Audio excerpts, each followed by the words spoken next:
അലിഫായ മുത്ത് റസൂലിനൊത്തത് പാടുവാൻ അല്ലലില്ലാതെന്റെ ഖബറിൽ മദ്ഹ് നൂറായി തീർക്കുവാൻ ദൂരമേറെ താണ്ടി വന്നൊരു ആശിഖായൊരു പാപി ഞാൻ.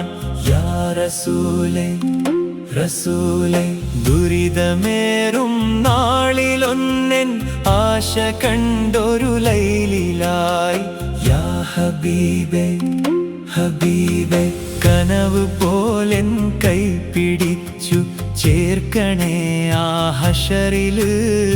കനല് പോലെ ശംസിനടിയിൽ തണലൊരുക്ക് ഹറാറില്. യാ റസൂലേ റസൂലേ, യാ ഹബീബേ ഹബീബേ.